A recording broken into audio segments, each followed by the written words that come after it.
Ladies and gentlemen, I'm back. What's good, duelists? We're out here today playing Gravekeepers, a deck that I was very surprised did not make an appearance at RBET Rulers this last weekend. In fact, there were a couple of decks that didn't make an appearance at RBET Rulers this last weekend. Gravekeepers is one of them. Lightsworn, another one. Gladiator Beast didn't make an appearance. Fairies made an appearance, but only one. Just a lot of decks that I think are honestly pretty solid didn't even show up at the event, which is I think kind of interesting. I think people are getting a little bit too sedentary in their ways, and I'm gonna be trying out this brand new Gravekeeper list today in an 8-man tournament, hopefully showing off why maybe it should be played a little bit more than it is. In Edison format, I feel like Royal Tribute is more of a sideboard card. I'll get into that in the matches. We got an 8-man tournament. If you want to play in these 8-man tournaments, really big Yu-Gi-Oh Discord, join in the description below. We host them like once a day, roughly. Maybe twice a day. Maybe even sometimes thrice a day we host the 8-man tournaments. Perhaps 4 times a day? Perhaps 5 times a day? Good luck, have fun. Alright. So, against my opponent here, I'm going to be picking the rock item. We are going to win the rock, paper, scissors. So, off to a great start. In this format, I do think Necro Valley and Steel are two very powerful cards that should be main decking. But if you actually look at the top sort of echelon, not echelon, but top percentage of decks that are being played, Diva Hero Beat, Vayu Turbo, and Black Wings, Royal Tribute's really only good versus Vayu Turbo, and it's really only good going first. So I feel like, generally speaking, I don't know why I'm not alluring before I do this. This is so stupid. I didn't even realize I had an allure in my hand. I was like, you caught me monologuing. You caught me monologuing. And you know what? Terrible allure. Terrible. I'm going to try to bait them into playing into Oppression. We do have Dust Shoot. We are able to look at his hand, take a look at his hand, and take one of these monsters. Unfortunately, these are all problematic for us. Particularly the E-Call. The E-Call is going to be a big issue here. I'm going to go ahead and take that. Probably that Honest. Seer, Ocean, E-Call, Yada, Prison. Royal Tribute would have been interesting there, but once again, like, Hero Beat, Royal Tribute's not the best against. Black Wings, they just put their whole hand into play the second they know what they're playing, what they're playing against, basically, and it's just not the best time to be playing Royal Tribute like that. I do need to find a spy. This hand desperately needs one. Looks like he's gonna set his Crystal Seer here. I am much happier to see that than something like Stratos get normal summoned, because Stratos would have been 1800 damage, would have searched another monster, and basically gotten his engine going. Now that we've found Sangan, I am feeling a lot better about these situations. I'm not going to set the Book of Moon. I don't want to give him too much information about what, like, potentially, like, oh, I didn't want to give him too much information that I maybe have a torrential tribute or something like that. I kind of want him to summon the Stratos here so I can chain the torrential. I feel like that's a good trade for us. He might flip the Seer first, though. He should flip the Seer first. If he does flip the Seer first, I may not. Oh, wow. He's not going to flip the Seer first. I'm going to chain torrential to this. I think this is very good for us, because we're getting the Seer and the Stratos off the board, and then we're getting the Sangan search for the spy. He does get to search for his monster. He's probably going to grab Alias as well. It says, damn, so sure it's spy. Yeah, that's why Sangan is good. So I really like Sangan, because Sangan is a 1-card way to get to spy, and spy is a 1-card way to get your steals live. So I think if you're playing 3 steel, you absolutely have to be playing Sangan. Sangan also improves your allure a little bit, so I am going to just set the spy. There's really no reason not to, and I'm going to set Book and Solemn here as well. I don't even remember what he searched. What he searched? It was like Alias or something, right? He did search Alias, so what do we take? We took Honest, so he has Ocean, Guy, other guy. All right. Honestly, that's fine. That's fine. No, wait, he only has 2 guys. He only has 2 guys. He has Ocean, Alias, and 2 unknowns. And we know his back row is Yada and D Prison. So here's Alias. I don't give a shit about this. This is fine. This doesn't get over Spy. He's got a new back row. The new back row is difficult for us. However, Necro Valley, that's a good card. I like that card a lot.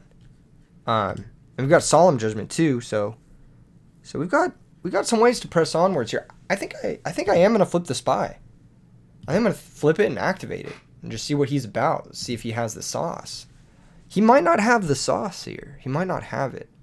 We are going to summon Gravekeeper's Assailant. The reason we're going to summon Gravekeeper's Assailant is it's just a way to clear this alias no matter what. I can activate Necro Valley. This is going to pump up our boys. Oh, actually, I am misgendering here. Gravekeeper's Assailant is a girl. The only Gravekeeper's monster that is a girl, I believe. That's legal in Edison format, if I remember correctly. Okay, so we've pumped up the jam. We can now attack with the Assailant, activating the effect. I'm going to activate the effect. They're going to chain D-Prison. I'm going to chain Book, targeting the Assailant. I'm not sure this is optimal, but fuck it. You know? Fuck it. We ball. We'll be able to run over the alias here. We still have our Solemn. He has another D-Prison. That is really annoying. It is really annoying, but it also doesn't accomplish what I think he wants to accomplish. We may Solemn this. If I Solemn this, what am I doing? No, this is fine. This is fine. This is fine. This is fine. We'll keep the Solemn. We shall keep the Solemn. We want to defend ourselves from Gemini Spark. So I think Solemn Judgment is a good thing to hold on to there. He does have Legacy. He can get Legacy and then draw a new card. He does have that Ocean. Rhoda is a pretty abysmal draw here for him. Honestly, he shouldn't even be activating it because of the threat of Royal Tribute, but understandable that he just wants to thin his deck as well. But yeah, in this matchup, Royal Tribute's pretty bad. In general, Royal Tribute's pretty bad in the mid to late game top deck situations. There's the Legacy, that's also fine. Alas, here we are, folks. We have a set Assailant. We've got everything we could possibly ask for. He might attack with Honest over the Assailant. Sets a monster. That could be a Crystal Seer. Yeah, switching the alias doesn't make a whole lot of sense. Flip this boy. 2000. 2000. Battle phase. Attack. Activate. Switch the alias. Targeting the alias. This has to target face-up monsters, so only one target. We're sitting okay. It's not great, but it's okay. We have Royal Oppression to stop Miracle. We also have Necro Valley to stop Miracle. We have Necro Valley to stop Hero Blast. 2 D-Prisons are gone. I'm feeling confident. I'm going to attack with the Assailant. It's possible it's a 3rd D-Prison, but it's very unlikely. So Crystal Seer in Edison format does not actually reveal the top 2 cards. Excavate is a later mechanic. Mirror Force is a great draw here. I'm going to just set that. Solidify our position here. Assailant is... There's a reason I'm playing 3, basically. It's just a house in this matchup. It's a house versus Blackwings. It's actually really good versus Lightsworn as well. Plays through Honest. Lets you get over cards like Cyber Dragon, which can be obnoxious, Sirocco, Armed Wing, Caius. It just helps you deal with resolved threats, which is something that not a lot of decks can really boast. This effect is incredibly powerful. I think people underrate how good it is to switch battle positions in this format. Gravekeeper's Descendant is a great draw. I'm going to overcommit into any sweepers. I have Starlight Road. I have the Sauce. And this also makes it so I can more easily attack into Gores. Main phase 2, I could even pop the Gores using the Descendants effect. If he does have it. I don't know if he has it, but it's fine. Hit for another 2k. Him not summoning there is just setting him further behind. But there's no real summon that deals with the Assailant that well. I think the stat lines on these monsters is a reason why it's a pretty good choice, especially if your area is very heavy with Hero Beat. Post-board things do get a little bit more difficult. They have a lot more ways of dealing with Necro Valley. They prioritize dealing with Necro Valley, but at least game 1, I'm going to Space Typhoon the Necro Valley here, Because of my sort of setup in my second Necro Valley, I really don't care about this. I'd rather just keep my Solemn at this point.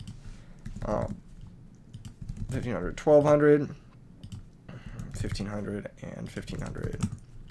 Cool, there's the alias. That's fine. He could Hero Blast me here, but whatever. I really don't care. I have Steel. I have Necro Valley. I have Mirror Force to make sure I can, like, just kind of chill and vibe, you know? Yeah, there goes the guy. Main phase 2. He's already normaled. He could activate Miracle Fusion here, but I'm just going to Royal Oppression that every day of the week.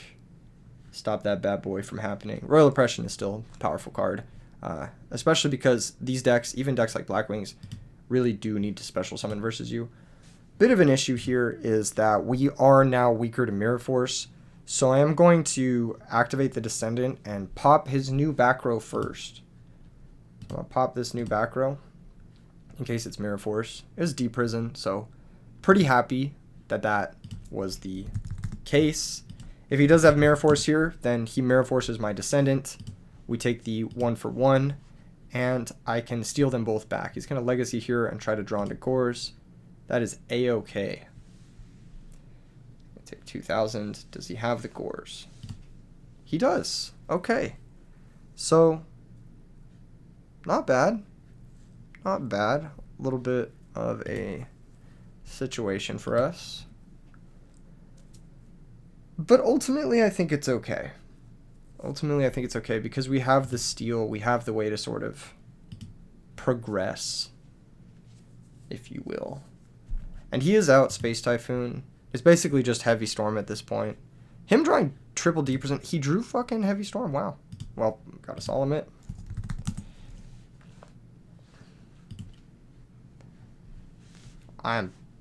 He's drawn really well. I can't lie. He's drawn kind of exactly what he needs to draw in order to be in this game. But part of that is thanks to these Crystal Seers helping him dig through the deck and the Legacy of Yatagrasu. So pretty interesting stuff. Just going to set a back row. He does probably have to attack here. Mirror Force is gone, so it's safe to just run over the Descendant. There's really no reason to attack the set monster. He could Fear Spy.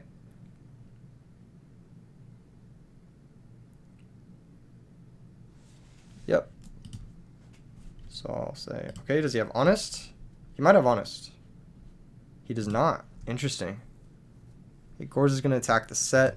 It's going to be Mystic Tomato activation from us. Mystic Tomato is going to go get us a Gravekeeper monster. I think the best Gravekeeper monster here to get is going to be Descendant. Yeah, I think it's Descendant. Cool. This way we can summon a monster and priority activate this Descendant through Bottomless Trap Hole and blow up the Gores and then probably win. Double Steal is fucking crazy, by the way. Because now even if he has Solemn, we do clear this. Steal is just the nuts. It's like actually a crazy, crazy powerful card. Let's just normal summon the Descendant. Priority. Activate. He could have waited this Solemn the normal. That's actually not bad. Target the Gores. Chain Torrential. Sure. We do lose our boys. Let's hold on to the Steal so not to get... what is that card? Trap Dust Shooted. I think that's the best use here. Ocean. Fine. Absolutely okay. This card does target, so can't activate under Necro Valley in Edison format. Even if he does have a back row, I can play this incredibly safely. Oh my gosh, another Steal. That's hilarious. I'm going to set the Assailant. And pass. Just, again, there's really no reason for me to play into Mirror Force or Bottomless or any removal spell. Ocean can return itself to the hand, but that's kind of silly. I have a feeling the back row is a set Miracle Fusion, but what do I know? Oh, it's a Legacy. So he's playing triple Legacy. That's good to know about. Sure. Might be a reason to side out our Heavy Storm and our Space Typhoon, but I might still just leave them in. Set 2 back row. Interesting. Torrential is gone.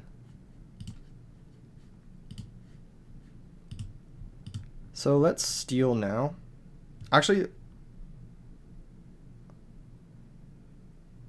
honestly, yeah, in order to play around Dushy, let's set the Starlight Road, then steal. I think this is the best play. I'll grab Descendant and Descendant.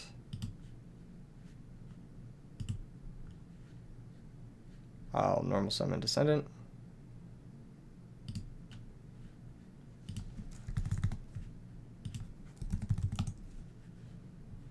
Battle phase. Run over the ocean. Looks like the back row are anemic.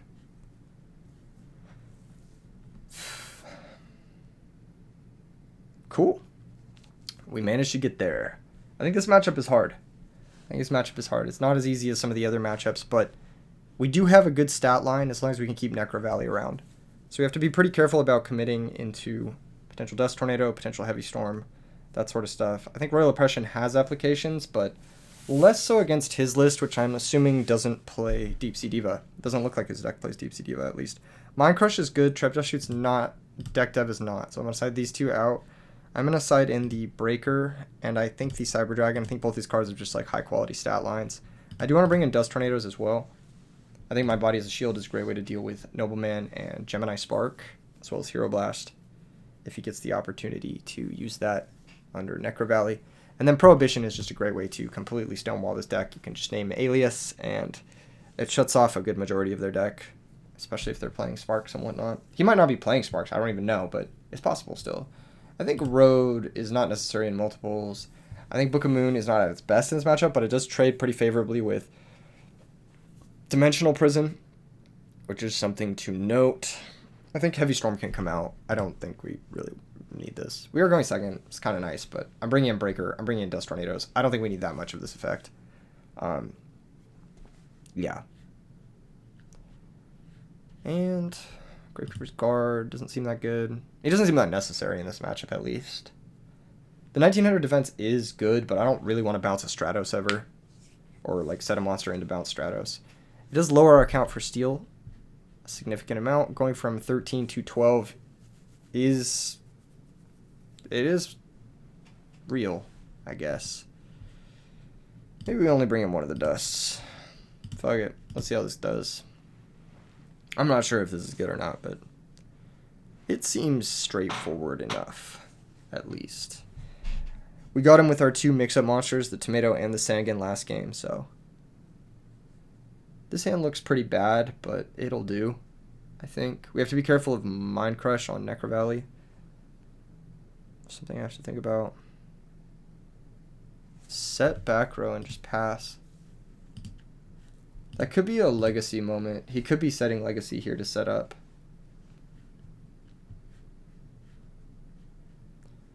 I'm pretty happy setting Dust Tornado, setting Spy. He could have Cyber Dragon, but okay. You know, you have Cyber Dragon, like, you got me.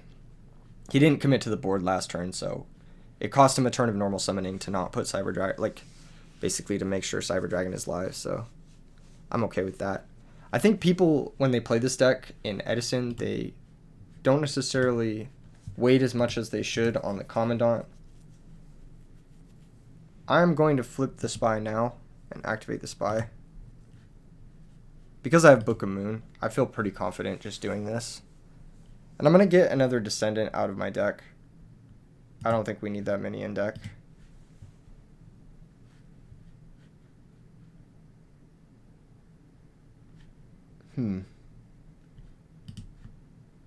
He's asking me if I want to use it with priority. I don't. No. He has triple legacy. Okay, he's going to torrential me here. Honestly, 1-for-1 trade. My graveyard is kind of nicely set up. I'm cool with this. I don't mind this that much. I think I could just pass. I don't think... Well, okay, let me think. Do I Prohibition Heavy Storm and then set the guy up? Or do I Prohibition... Oh, jeez, man, this is tough. I got Prohibition Alias. I think that's the safest play.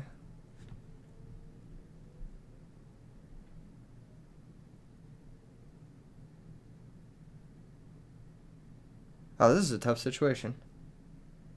I'm trying to think about the worst case scenario. That's heavy storm. He might be sandbagging. Let's just wait. Let's just wait. Let's not get too crazy with it. Let's just get more information. Let's glean more information, if you will. And we'll wait. It's possible I shouldn't wait, but... See, now he's going to strato search for it, and then maybe we can name it.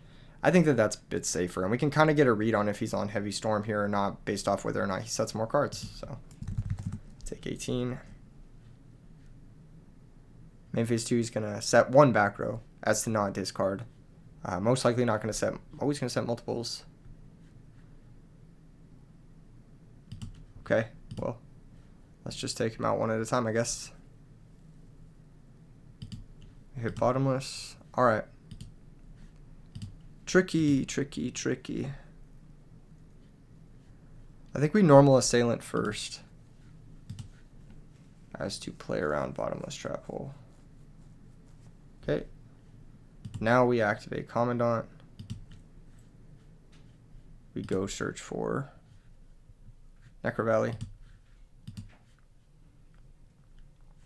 Activate Necro Valley afterward.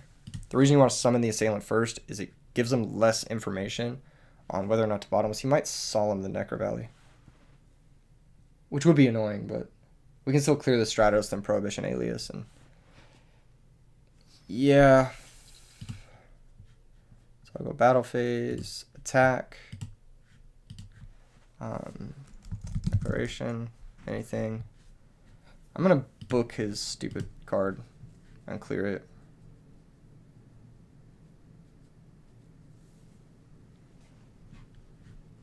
This is after attack declaration, obviously, in the battle step.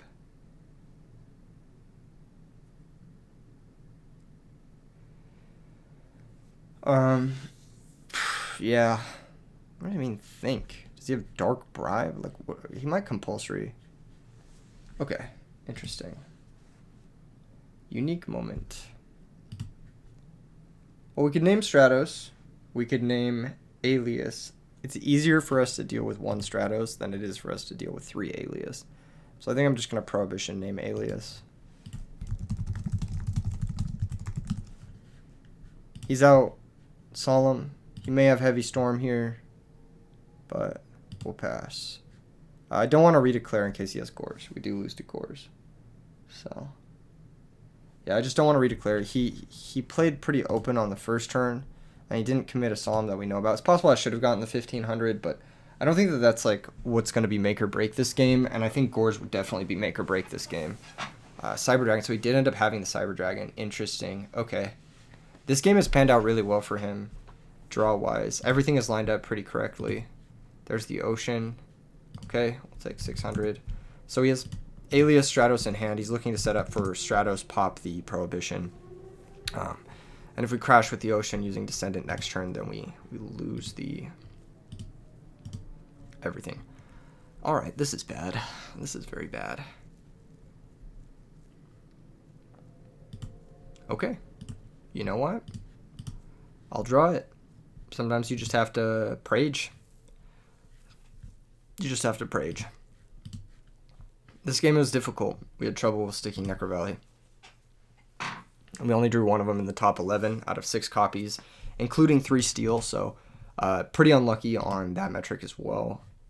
Ocean doesn't, or this doesn't really search anything we care about because Alias is off, and so there's not really much left in the deck unless he plays Captain Gold, which he might play, I'm not really sure. It's good to know about the Cyber Dragon. It means that having our own Cyber Dragons is good. Oh, he plays Voltic too. Interesting. That's an older tech, but still a strong one in a lot of ways. We're probably done here. Okay, hold. Maybe. We will steal. Activate target Commandant and Spy. Activate Commandant. You know, I have to do this. Like, I have no other play. Activate Necro Valley. Set the Spy. Pass the turn.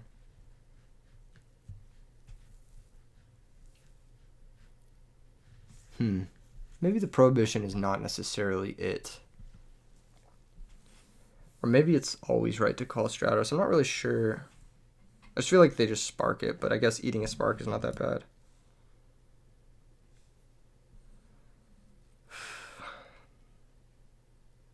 Did we stabilize? That'd be crazy if we did. That'd be really lucky.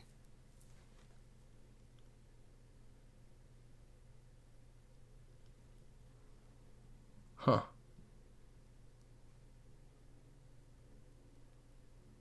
Okay, so we know Alias, Voltic, 2 unknown. Attack. This means honest. So 1700. Okay, this is gonna die, but we'll activate this. I'll just go get another spy.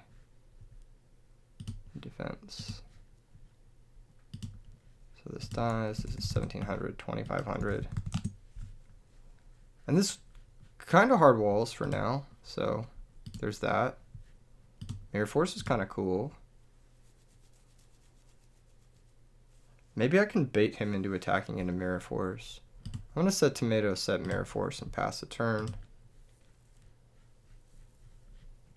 We are locking the Alias out. So hopefully that's locking him out of at least one other card in the top 14. It's possible it's not. It's possible he's not even playing. He's got Thunder King. He's got Voltic. He's got Compulsory. It's possible he's not even on like Hero Blast and Gemini Spark post board, that sort of thing. Alas, here we are.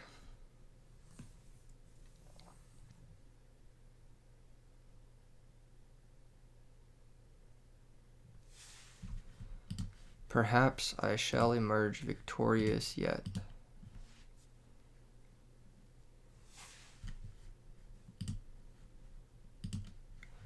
Let's just build a wall.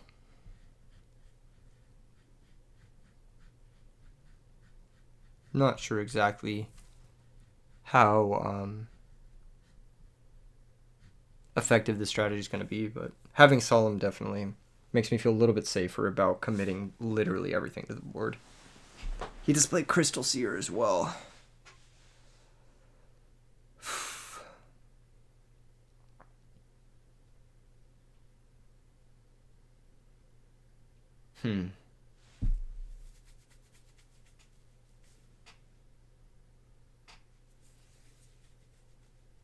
We have to be careful of honest. Battle phase. It's ambitious. Well, let's take our 3 for 1.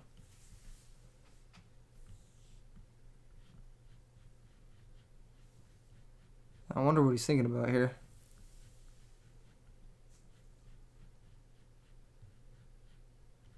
Yeah. Pretty strong Mirror Force. This card never fails to impress me in general. I think setting these monsters got him a little bit antsy. Put someone on 200 and all of a sudden we have game, right? 2037, yeah, we have game. So let's just get it done. He could still have Gores. Gores is a risk. Okay. Slow and steady. He has Mirror Force. We could solemn that, but there's really no need. I'll pass a turn. We can threaten lethal again in the future. He's got a new back row. Okay, is Torrential gone? It is, so pretty safe here. All 3 Descendant are gone. That is annoying. But we can go double Assailant, I believe.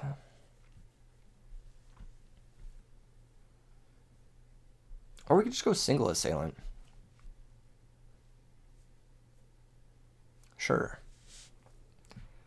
Single Assailant into Gores. How does that work out for us? Oh, we just don't have Descendant. I think we should just go for game. I think we should just overwhelm, and go for game. If he has Gores, then we do lose this one. But it's a risk I have to take because I have no Descendant left in my deck. Because either way, if I just go Assailant attack, every turn afterwards, it's getting worse unless I draw specifically Steel. So I think it's best to just summon, switch everything to attack, have Solemn to guarantee the kill, and then, yeah, switch to attack, flip Summon Tomato, battle phase, attack for 14. Legacy of Yatagarasu. I'm going to Solemn Judgment this, just so he doesn't have the chance to draw into Gores if he doesn't already have it. He'll take the 14. And then let's see, does he have the Gores? He must have it because he's playing this out. 1700. Okay, he has it, so we'll go next. Unfortunate. But such is life. He had drawn about half his deck, so it's just the nature of it. We could side in Dyna. We could side in, like, ways to deal with it, like Royal Tribute. He has a lot of monsters. Man. That game was annoying.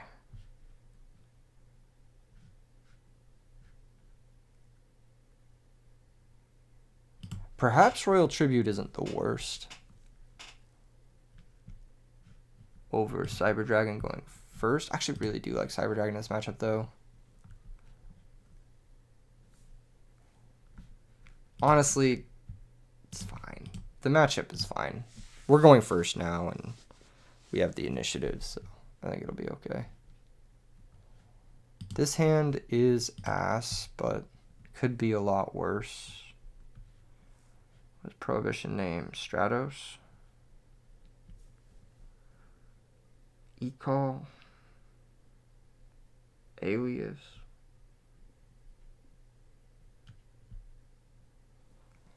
He has Voltic, so it's a way to get back banished heroes. Otherwise, I would consider bottomlessing the Stratos immediately.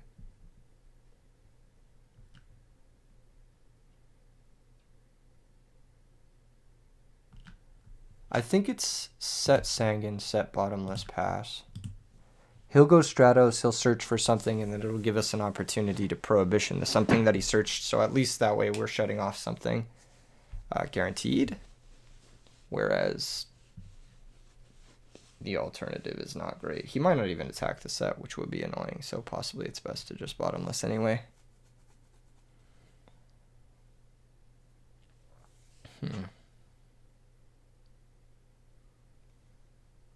If he just summons Alias, I'm gonna bottomless it.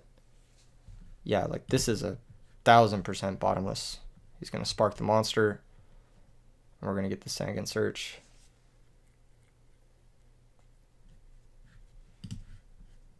Okay, we'll go ahead and search. This will get us to Spy, which is at least pretty good. It'll at least get Steel going. It doesn't get us to Commandant, doesn't get us to Necro Valley quite yet, but our deck is getting thinner. We are having more draw steps. We're not taking a lot of damage here, so we're kind of doing okay. I think now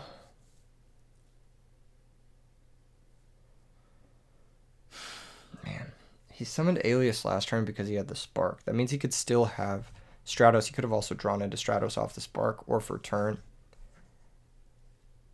I still think it is correct to name Alias.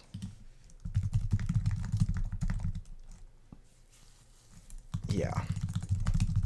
Because I just need my Spy to resolve, and the only way for him to really stop that is Gemini Spark. That I know of. He could have other ways, but it's really just that. Set the bottomless. And pass. I'm going to hold the Mirror Force. We could get Heavy Stormed here, but it's a 2 for 2 unless he has a set Legacy. But if he has a set Legacy, then okay, he has a set Legacy, you know, like that's life.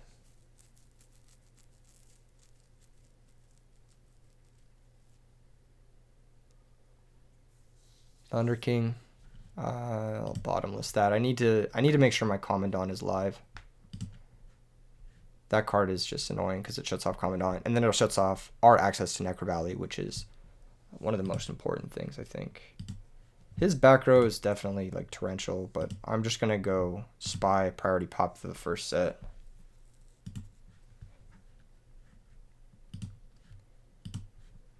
Priority.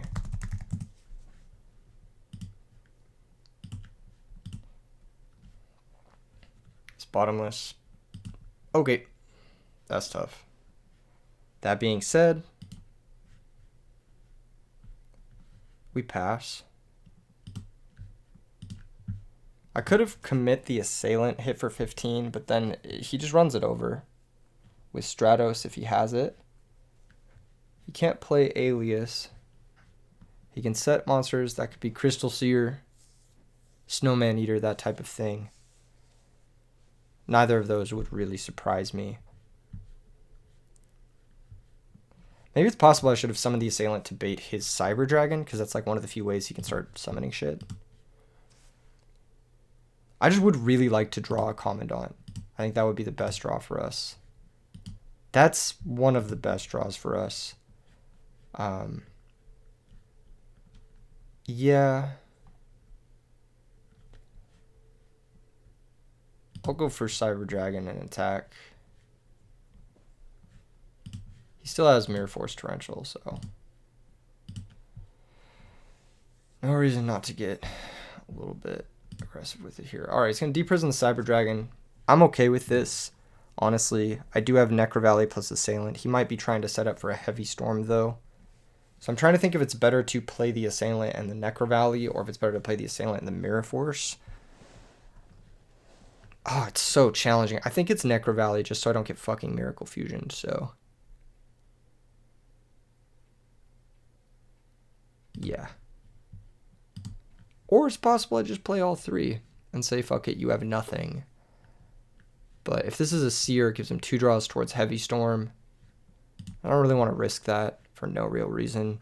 And not much can get over a set Assailant from his deck without access to Alias, so I'm feeling kind of comfortable. Yeah, there's the Seer. So once again, two cards deeper towards Heavy Storm. I think it's just too high risk to set the Mirror Force quite yet until we find Starlight Road or Solemn Judgment. It's possible we should be playing something like Crystal Seer ourselves, something to like dig a little bit deeper. That's kind of why I have Sangan in the deck, but yeah. He would have to summon a hero to resolve Miracle Fusion here, which is totally fine.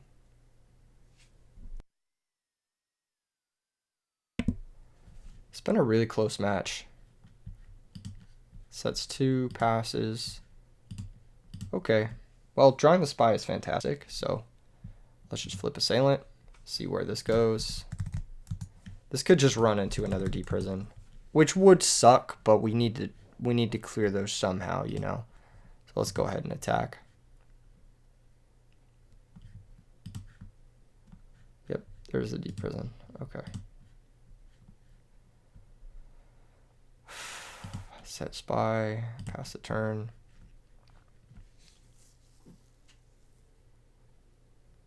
Every turn that passes is another card closer to Road or Solemn for us, but it's also a card closer to Heavy Storm for him. So it's kind of an arms race. More back row here is bad. It's just really bad for me. Torrential will be annoying. I think what I'm going to do is I'm going to get Descendant. There's the Solemn. Okay, so I feel much safer now. I'm going to flip the Spy, and I'm going to activate the effect. I'm going to get Descendant. I'm going to priority. I think it's the safest. Priority. Activate. I'm going to sack it and hit this set. It could be a legacy, but okay, you know. What does he say? Low question. Can I poly the prohibition target? I don't think so. I don't think so. Don't think you can pay cost with the prohibition target. Or use it for effects, but I could be wrong. I don't fucking know prohibition rulings. I just assume you can't because I've never seen anyone do it. But once again, that ruling obviously helps me. So let me double check. Let's just go to edisonformat.com. Let's keep it simple. We'll look at prohibition rulings. Rules. Individual card rulings. We'll go to P.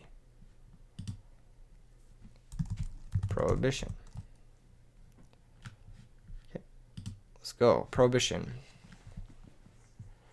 Face up, face down cards already on the field are unaffected. Okay, whatever. The phrase cannot be used. Cannot be placed onto the field from the hand or extra deck.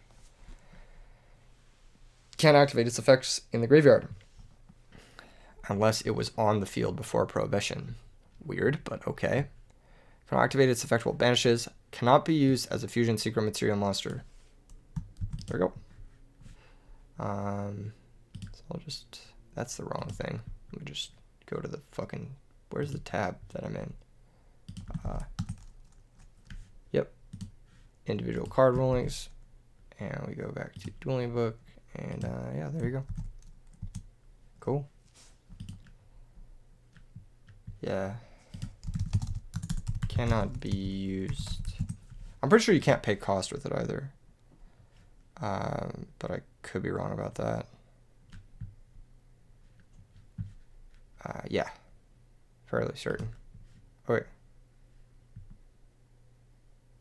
So I'm going to priority target this set card. He is thinking here.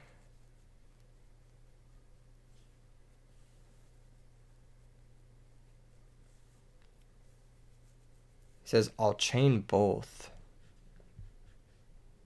What do you mean chain both? What you got? Legacy and bottomless. Oh, Space Typhoon. Okay. Space Typhoon targeting Necro Valley. Okay. Well, I haven't normaled yet. And I have Steel. I have Solemn Mirror Force, so. Kinda crushing it. Kinda crushing it. I don't know if he's like giving me a tell about the Miracle Fusion shit, but again, don't really care. It's possible I shouldn't set this in case he goes for a Miracle Fusion play, but whatever, you know.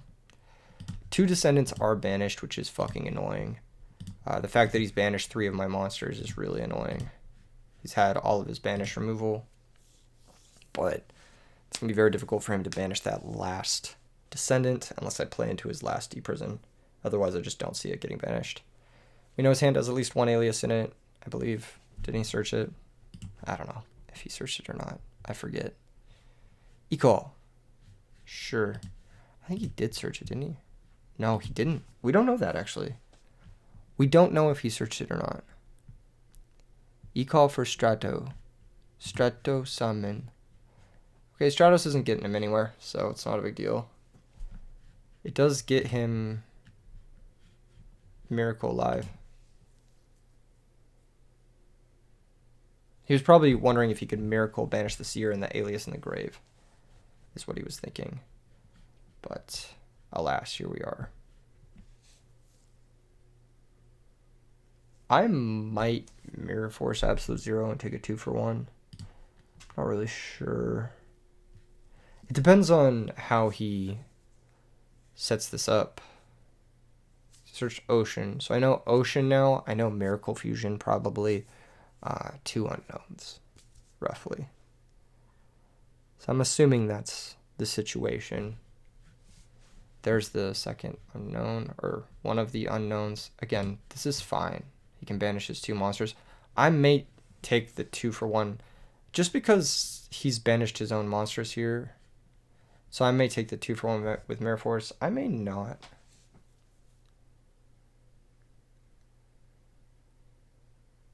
He searched ocean.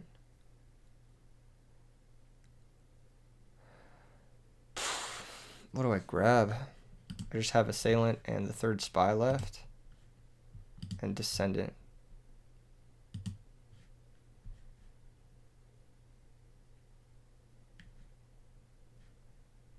I think I'll activate the spy. Let's see what I have access to. I can't grab Commandant because that's 1600 attack. Obviously, that would be the best pick here. I think grabbing Descendant isn't the worst. Just kind of guarantees a Descendant hits my grave. Grabbing Spy is not the best. I'm going to grab an Assailant. I'm just going to float. I'm going to float into my guy.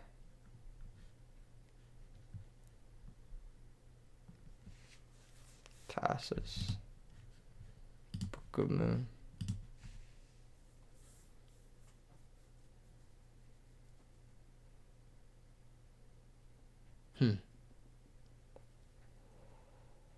Well, there's an idea of me having spy book situation, whatever, but I was thinking like maybe he attacks with 0, we book his 0, then we can spy, grab Descendant. I'd rather just take this 2 for 1 right now. I'm not super happy about that exchange, but I don't know if there's a better way it could have gone.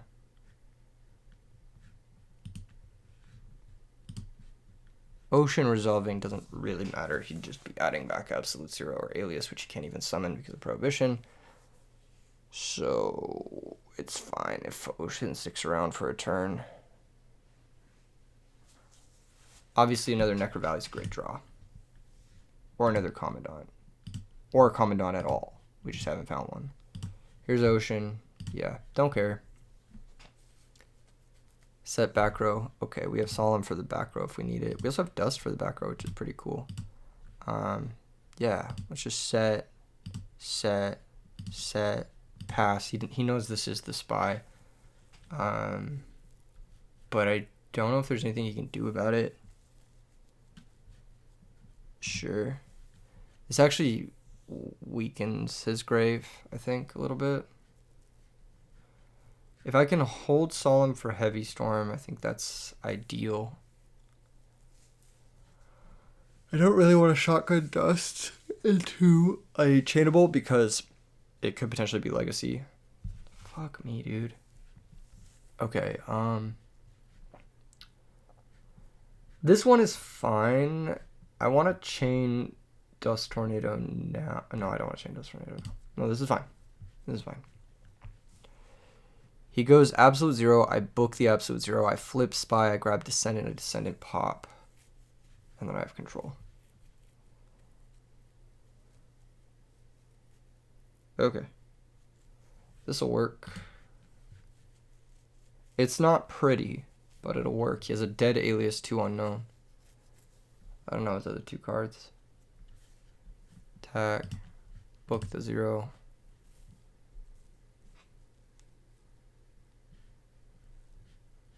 Wonder if he has Solemn there. That'd be interesting. I mean, if his 2, does he have another back row?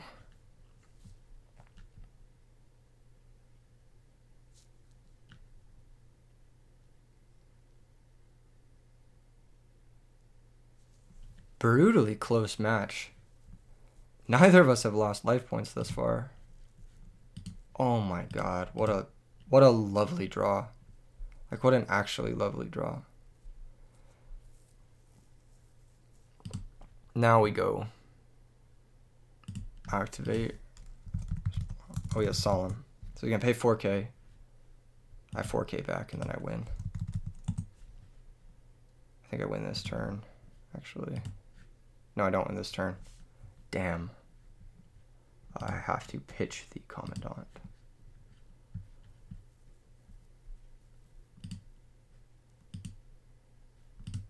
Blow that up.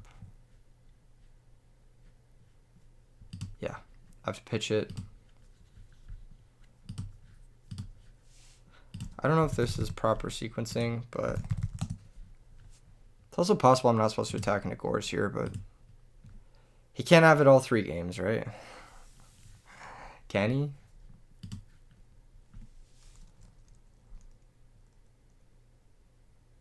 It doesn't activate. It doesn't activate here. If destroyed, banished, or remove face down, doesn't activate. Yeah. That's probably a good sign he doesn't have Gores. Pass the turn.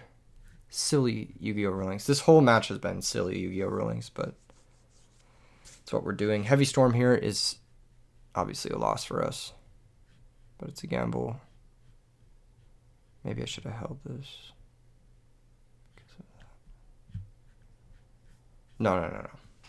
This has to be it. Okay, set monster is okay. Does he have back row? If he has no back row, then any monster or steal off the top wins, or any Gravekeeper's monster or steal off the top wins. This is still fine. I just 2 back row is where it gets annoying. Okay, let's dust this. End phase. Hitting torrential, nice. Okay. Allure. We'd have to draw double monster. I don't think it's really worth it. I think it's fine to just attack. Maybe I shouldn't get so risky, but I think it's worth it. I think it's worth it to just attack. He's under the abyss, so yeah. I don't think we need to risk it. So GG. GG's. Wow, what a close match.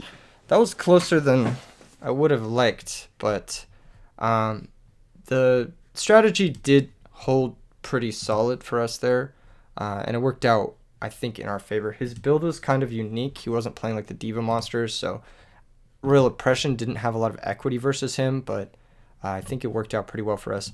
Who's our next round opponent? Moving on to round 2. This deck is kind of hard to play. I'm not going to lie.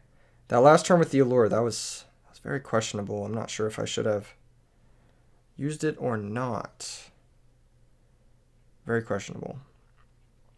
Okay, so we play versus the winner of Claw and Happy. And I think Claw was watching our games. So, yeah, so we play against Claw. Tell him I'm hosting. I do not know what Claw is playing, but Claw knows what we are playing, so that's going to complicate things. Difficult stuff.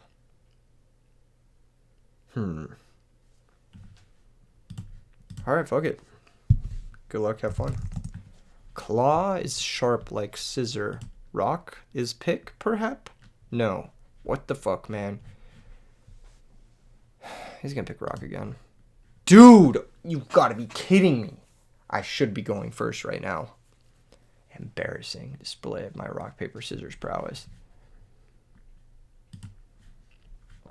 All right. Round 17, not opening Necro Valley, but that's okay. Copium. It's fine. I didn't want to draw up the best card in my deck, even though I play 6 of it. Hand's okay, though. We got Spy Oppression, so it's like, how bad could it be, right? Bottomless. There's really no reason to complicate things. It's just going to be set Assailant, set 2 back row. The reason we're setting Assailant is because we have Bottomless. Anything stronger than the Assailant, we can Bottomless. Or ideally, Royal Oppression. And I want to save my Spy because something like this could happen. Exactly. It's not how that card works, but you know what? It's fine. It's fine. This is a trigger effect, not an ignition effect. Ignition effect priority. Only works with, or turn player priority only works with ignition effects. The trigger effects just happen. You don't get a choice if you activate this or not. It's actually mandatory. Dr. Cranium. He won his match with Dr. Cranium. Impressive stuff, to say the least. I want to resolve the spy before the oppression gets too crazy. It's possible his back row are just like telekinetic power well type shit anyway, so attacking here is like the sooner I resolve the spy the better, basically. Yeah, I think that's the vibe. It also gets the steal online. It is unfortunate that the assailant got banished. That is a card. That is indeed a card. I'm going to get OTK'd here. So that's the normal summon. You have an extra normal summon, so it's the extra normal.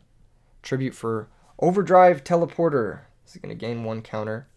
Overdrive Teleporter can pay 2,000 life points if he wants to activate the effect. He won't have to pay the life points. He could simply put another counter on the field spell. We're going to chain Royal Oppression to this, though. He could have his own way of stopping this. Space Typhoon, Trap Stun, Solemn Judgment, 7 tools, Dust Tornado, any number of things. You still have to pay cost. So he either has to place a counter here or yeah, okay. This sucks. The spy will not be actionable on our turn, but if he attacks into it, then whatever. If he attacks into it, we get the effect. Thankfully, we just get a nice 2-for-1 there. Actually, 2-for-0. Main deck dev. Interesting. Honestly, fuck it, we ball. I'm going to attack with the tomato. And just see what he's about. How does this card work? This card is removed from the field. The controller takes 1,000 damage for each. So if I get rid of this, he takes 2,000. And I can get rid of this fairly easily. Thanks to Necro Valley, ideally. Oh, I should have set the virus. That was really stupid. If I draw Necro Valley next turn, I really want this set. So, yeah, that was dumb. Whatever. I don't know. If the tomato dies, I'm probably going to float into Gale or Sangan. Most likely Sangan. It is a shame that Sangan and Spy can't search Commandant. I think that's like the biggest, most annoying part of this. That's a cool card. That is a solid pot of greed. Do your thing. Shuffle your guys back. Yeah, this card's cool. I like this card a lot. The artwork is tight too. I believe it comes in Ultimate Rare. Could be wrong. Really, really sweet, themed sort of trap draw card. It's not great. I won't sugarcoat it. It's not like the most insane thing I've ever seen. Oftentimes when you're activating this, you kind of wish it was a well instead, but it is cool, and drawing 2 cards feels good. So, fuck it. Why not? He's going to extra normal. Perhaps he extra normals here. No, just a pass. Allure of Darkness. I'll happily cast that. Draw 2. As weird as it sounds, I'm going to banish the Spy. Yeah. If I attack this, it's possible it's just the 2200 boy. I don't really want to play into that. I'm going to switch this garbage to defense. I'm going to set both Deck Devastation Virus and Torrential Tribute. I'm going to pass the turn. There's really no reason for me to give him the effects that he may want. It could also be just like Shining Angel into Mind Master, and then I could get randomly OTK'd, so no need for that. He still has Heavy Storm, but he's going to have to pay 2,000 and 3-for-3 himself in order to do it, and then he's going to have to get through Tomato Spy, which is obviously very difficult. So here comes Psychic Commander. It's fine. He might attack the tomato. He might attack the set monster. Oh, okay.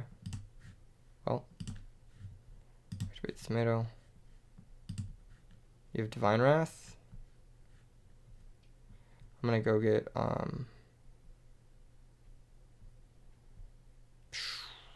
could be Sagan. Could just be Descendant, honestly. I I'm going to go Descendant.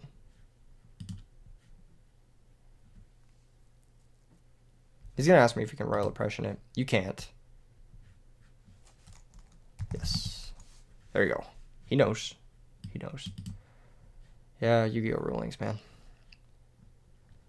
Just a bunch of memorization. I feel like that's a big gatekeeper to this game, is how much you have to memorize. Which is sad. Oh my god, what a draw. Finally, 13 cards into our deck. We draw one of our 6 of, but just a fantastic draw here. We pitch Commandant. We're able to add Necro Valley. And then I think from this point on, the game is just over. We're going to destroy the Brain Research Lab. It's going to deal him 2,000.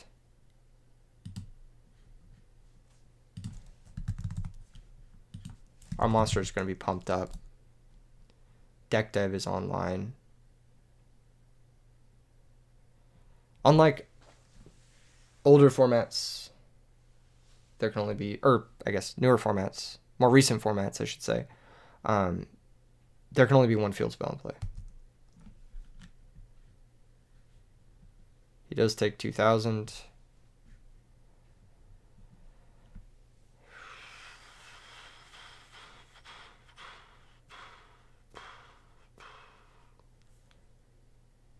Huh. I think it's just normal summon priority. Priority. Activate this one. Play around bottomless. Sacking this shit. Targeting that shit. Yep. And then we are going to go battle phase. Run over the commander. He's going to take 600. We're going to pass a turn. This is a matchup where him having his field spell to clear our Necro Valley is annoying. But we can just, like, chain deck dev. Like, who cares, right? Like, then we can just steal back our guy, search the field spell again, and we'll probably always be winning the field spell wars.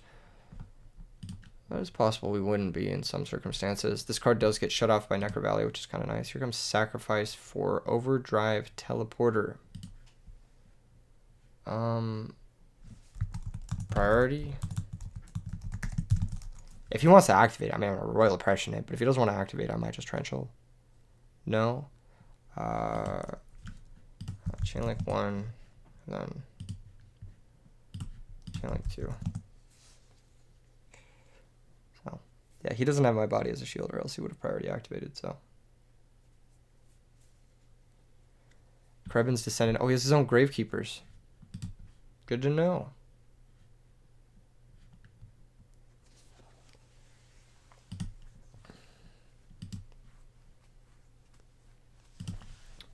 One out of 3. Cool. Yeah, that should be that. He could bring out Cranium Krebins, right? Powerwell. But we just have Repression, so. No. It has to be one you control. And vice versa.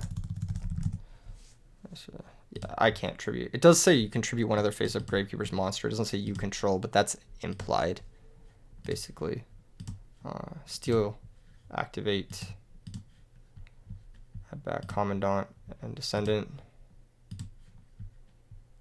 Keep it straightforward. Hit for 2,000 twice. And clutch up, baby. Pass turn. 2 out of 3. If I was him, I would concede as to not reveal this card. Fire's just going to discard that. I have Oppression for the Powerwell, and that's game 1. So, probably not the hardest matchup or the most real matchup, but his deck is unique and interesting, and it's probably going to have ways to deal with Necro Valley, which is the #1 concern for me.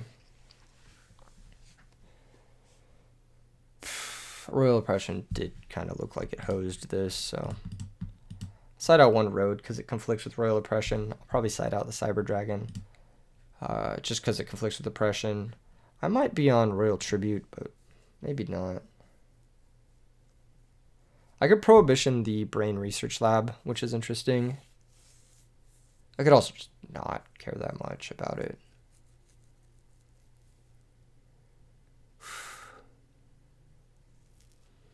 Yeah, let's side out Heavy Storm. I'm bringing in the Dusts and the Breakers. I don't think I need the Heavy Storm, really.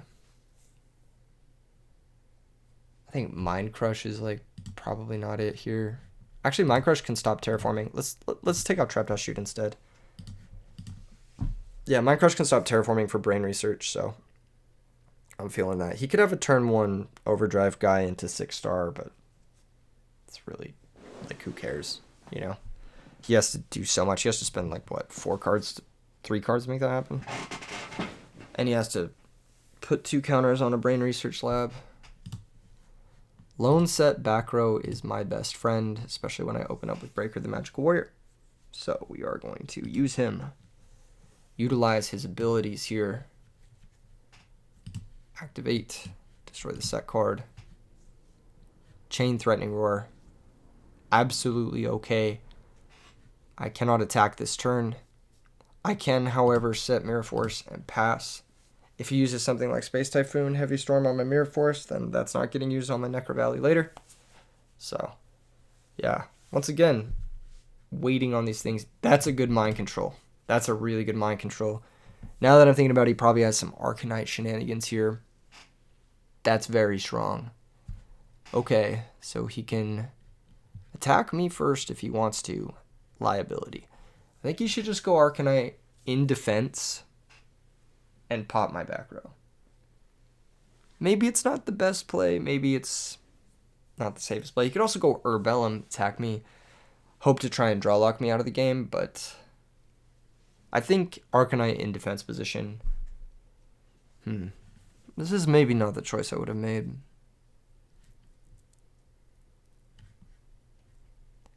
Cool card. Really cool art, but I think just going Arcanite is better. Just get your plus, you know. Gaining 12 it's meaningless. Okay, he has book. That's pretty good. This card has solid stats. If I do draw a Necro Valley or a monster here, that's pretty good. I did not.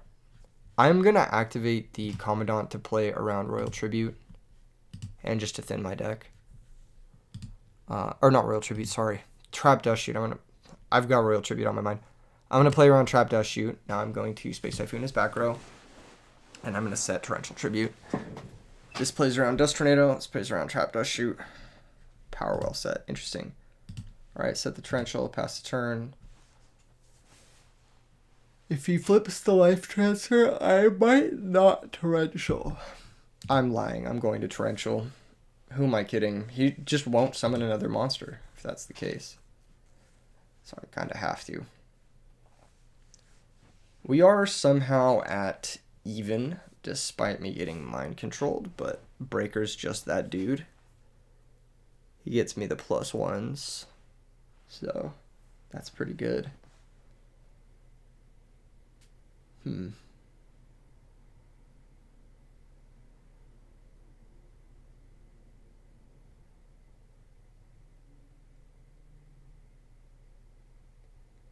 Decently sized think. That's bad news. We haven't had the best draw. Only 2 monsters in the top 8. And our back row met some untimely fates. Trading with book and trading with life transfer is not ideal.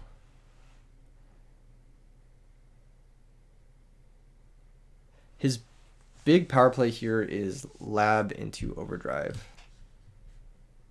Jesus, man. That's fine. It's not bad. It's just not... It's not great.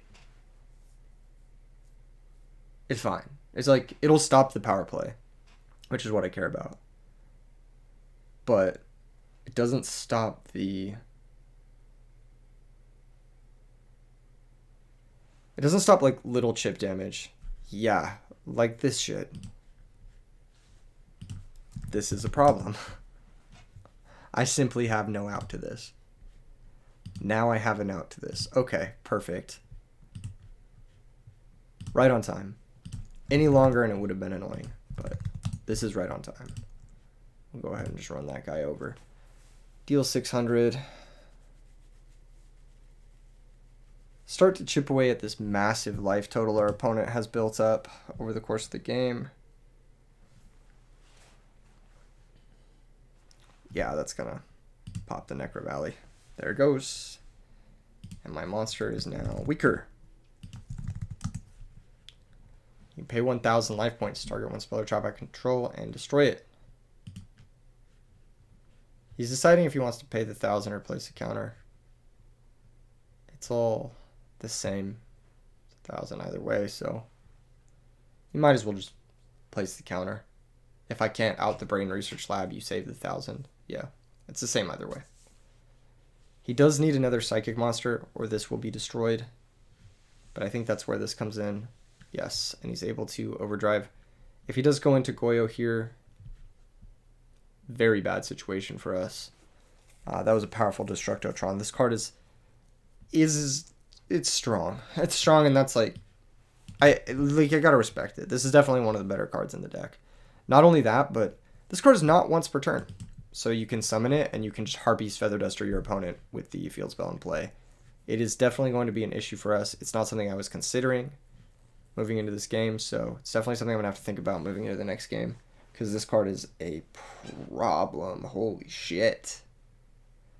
Gonna go for the 9-star. What does Mind Protector even fucking do? Monster with 2,000 or less attack cannot declare an attack except for psychic monsters. So this is like dupe blocking me with the Psychic Blaster. I'm going to take 1,500 damage here. Situation doesn't look good. This guy gain life points or some shit. No, only if attack defense position. Okay. Jesus. Well, we're dead. But I can clear the Brain Research at least.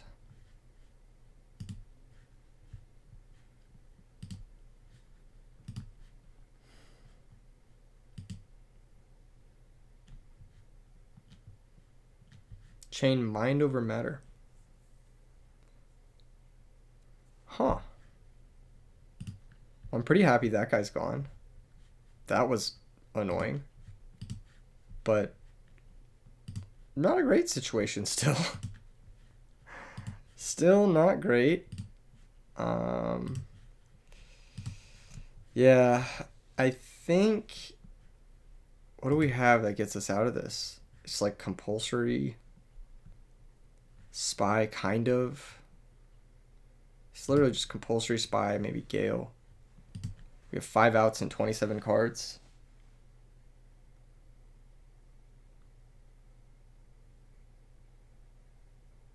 Should I set the assailant?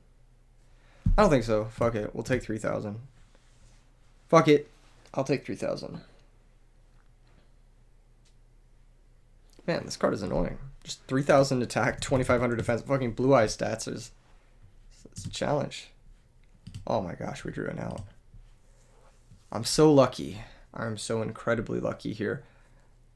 I'm just going to set it. I don't need to steal quite yet. We do die to a normal summon, like Destructotron or something, but... Yeah, that wins. What the fuck does this shit do? Monster can attack twice. No, wait. He fumbled the bag. He used this effect. This card cannot attack the turn you activate this effect. He fucked up. Okay. So we're going to take 600, but Guard is going to bounce the Psychic Blaster. So... Okay, hold up. He wanted to flex the Psychic Snail. All he had to do was attack me with both. But, yeah. I think you gain 600. Yeah, I think he gained 600 too. But that being said, I mean, we're still here. And you know what that means? It's still assailant time. Clear the snail. Pass a turn. This deck could benefit from maybe another deep prison or something like that. Maybe. Not sure about it. Maybe. What a draw. Okay. Let's pop his card. Hopefully it's not like something crazy. Oh, it's just Mind Master. Okay. Attack for 2k. Dang, this has been a very close game. This is silly close, but I think our deck is just a little bit more consistent than his. No! On my Necro Valley. I needed that. That's my last one. It says Field Spell War. He won it. I have no more field spells. Okay, Tomato will allow me to stay in play, so let's just go 14 and then 15. Oh, I should have fucking summoned a Gravekeeper, then popped his Brain Research. No, fuck it. Fuck it. Fuck it. I made the right choice. I made the right choice. I didn't make the right choice. Did I make the right choice? Like, let's say he has, like, Snail. He summons a Snail and he, like, runs over my guy. Okay. You know, you have the Snail. You run over my guy. What in the fuck is this? Second normal summons Jumper. Okay.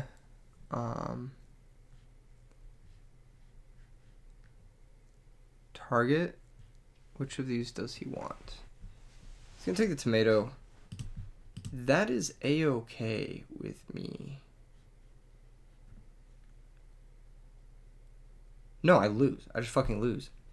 Damn. Crazy game. That was really cool. Okay. Gotta pay respect. Gotta pay respect. That was impressive. That was truly impressive. I liked what he did there. I think Grenmel, kind of a must. I think Prohibition is interesting. I do think Royal Tribute has some merit. So I think Dust Shoot going first is pretty good too. So I think these four are solid. I think we can go down on maybe an Assailant, a Steel, and a Bottomless. Now, Bottomless is pretty good, but not good enough. It's not good enough.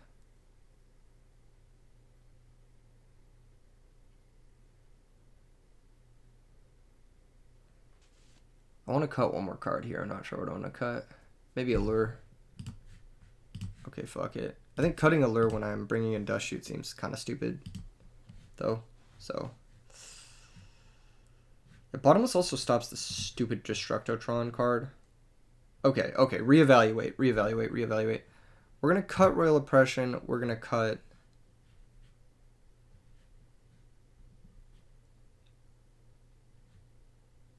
Maybe Tomato. And I'll keep the Allure in. This keeps my monster count kind of low enough to support that Royal Tribute.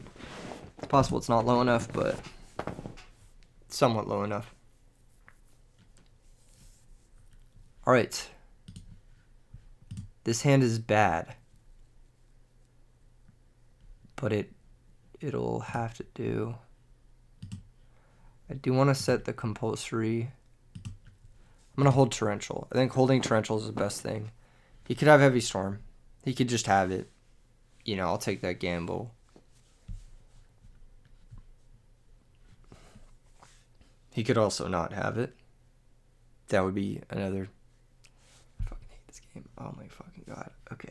I'm going to lose to Psychics, aren't I?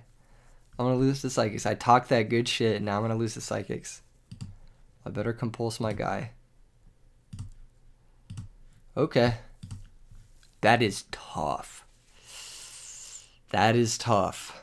The alternative is like not setting Space Typhoon. But I think like being able to hit a back row is pretty important. I think him being down Heavy Storm is like good for us, obviously. I think I can set Torrential and I can kind of chill. There's a good chance he just overcommits into this. Flips by. Sure, maybe not. Maybe he has the right plays. That Heavy Storm was really brutal. It's pretty greedy of me to set that Space Typhoon. Asking for a priority, question mark. If he doesn't, he might be representing road. Either way, I have to torrential or else I lose the torrential for nothing. I guess if I play around road, that's kind of stupid. I should just always torrential. Yeah, I should just take my 1-for-1. No. Alright, fuck it. Do you have road? This matchup seems terrible now that I'm thinking about it. Because he has Destructotron, he has these guys, he has Storm, he has triple field spell to pop my field spells. Yeah, it does not seem good. Here's the deal. Man, activating that Raw is so bad. I need to get value out of the Necro Valley activating it, so I think activating it Raw is an L here. Gosh, he has so much back row. And I sighted out my Heavy Storm. What a pain in my ass. Alright, let's start fighting through some of this back row. Maybe this will bait like a D prison or something.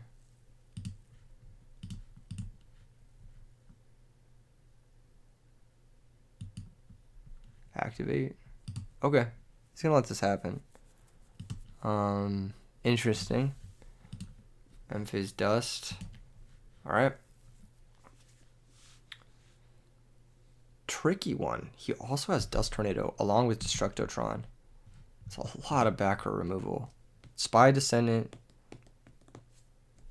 Jeez. He's gonna do this. It's gonna be a big damage trade. I have Gramel to bounce this guy, but I'm pretty much fucked here. Yeah, I'm pretty much just dead. And he might not even synchro. He might just hit me for 8 trillion damage. Yeah, it's better to just not even synchro.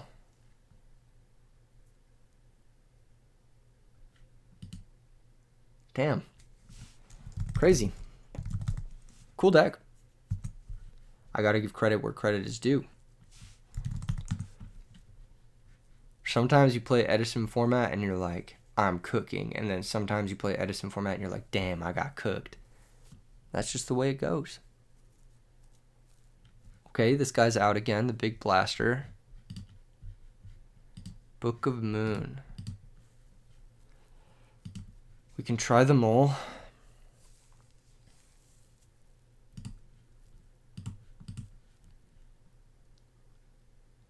Book the mole. Okay. That's disgusting. Activate Necro, set book, pass. I don't think there's any way out of this. Really solid stuff. The deck just performed. And it's not like any of the cards we drew are like bad cards. It's just he had Heavy Storm and we didn't really have a way to stop it other than not playing into it. But sometimes it's better to take a risk and not get opened up by like a crazy combo like this. I'm forced to book the Psychic Blaster to stay alive. But Torrential's gone, so I have to top deck Mirror Force. Pretty much. Or Bottomless. And my descendant attack has to get through, and then I have to top deck Mirror Force, basically. And he has to not have a field spell. Or anything else. Or any follow-up. Or any normal summons. Or just fucking anything at all. Why didn't he attack the set monster? Huh? That has to be a misplay. Okay. Okay. He made a mistake there.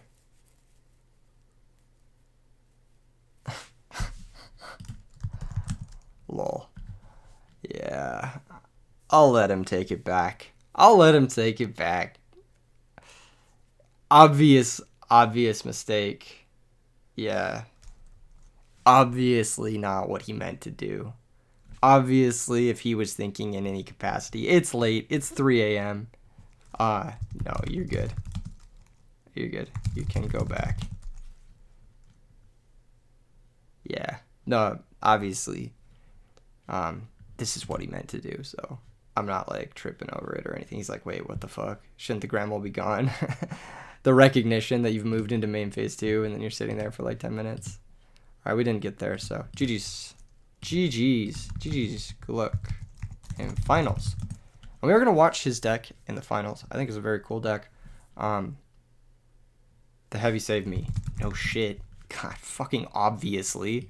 But yeah, no, I think the matchup, the more I think about it, like him having the Destructotron, the other cards as well. What was it? The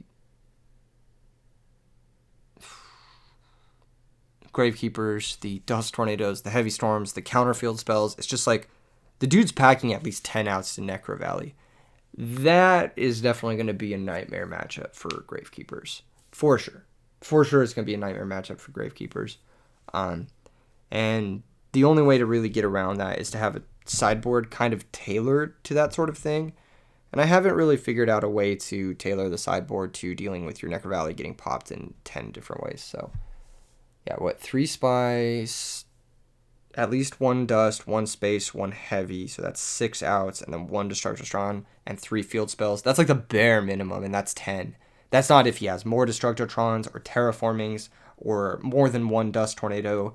So he has a bare minimum 10 outs to Necro Valley. Like, come the fuck on. Like, and then on top of that, he has the counter Gravekeeper monsters. So, yeah, it's gonna be difficult. It's gonna be difficult to defeat the counter matchup. Game 1 seemed pretty much like our favor. He had a bunch of cards that targeted stuff in the graveyard, or he had a bunch of synchro summon combo plays that kind of lost to a Royal Oppression. He was kind of forced to initiate the field spell war because he just needs to resolve a combo to get anything going. But then games 2 and games 3, like, I couldn't effectively poke through the 2200 defender, awkwardly enough, or through spy. And then I can't effectively poke through the 3000, 2500 guy, even with assailant. So, interesting stuff. Where are they? Play the content. If you guys want some bonus content, check out the members only vid. I just dropped a members only vid with a really cool deck. It's a deck that's utilizing instant fusion, but not how you would expect.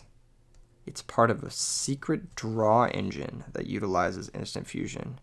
A little bit of a not a turbo deck, but like a combo-ish style good card deck that uses instant fusion as a draw engine. Something you want to check out in the members only content.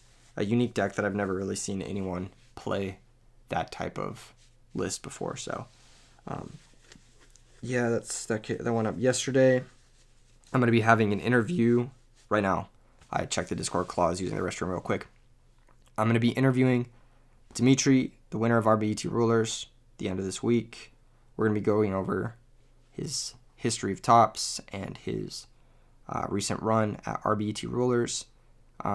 We are going to be discussing a little bit about, too, like, how Edison format is going to shape up in the future. So it's going to be a really great, I think, discussion video interview with the best player in the world right now, which is Dimitri. And then, what else? Yeah, I have a lot of decks I want to play. Some from RBET Rulers, some from the recent Ultimate Time Wizard events. I have a charity tournament that I'm going to be hosting in the Really Big Yu-Gi-Oh! Discord in December. And that's going to be the first qualifying event for RBET Rulers 2024. I have the event I'm going to on December 16th at Xanadu Games, and then another event that's happening on December 16th, if you're more in this area, is an Edison Time Wizard event at Collector's Emporium. They are hosting a big event. I believe this is in New York. So if you're in the New York area and you don't want to come all the way down to Xanadu on the 16th, definitely check this one out as well. There's a lot of stuff happening in December, basically. December, even though there's no RBET, there's an RBCT, and there's a couple in paper events that are going to be probably pretty big. Both of them, I think, are going to be a blast. I know the Collector's Emporium one already has 60 players registered, which is a good amount, I'm not going to lie. And the Xanadu one will probably have somewhere in the ballpark of 100 players. So if you want to play in a massive Edison tournament, one of those two coming up on those dates are going to be lit. And then the charity one, we'll probably do it. We might do it on like a Friday or some shit, just so it's easier for EU frogs. I'm not really sure. I haven't figured out the date and the time for the charity one yet because December's a weird month because of like family and shit. Why am I on the wrong screen?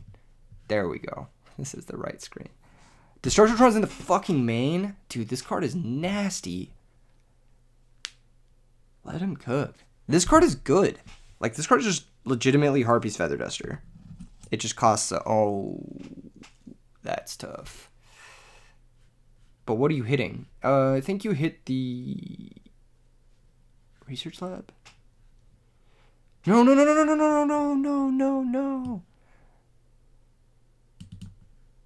No. You hit the Research Lab.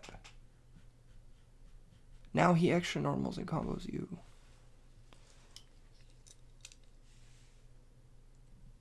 Does he have an out to the field spell at least? Maybe he has an out to it. Treeborn, does he have Caius? This looks like Diva Hero, but foolish. A little bit misleading. Sacrifice. He does have the Caius. Okay, makes sense. He does have an out. He's going to lose 1,000 from the Brain Research Lab and then another 24 from Caius.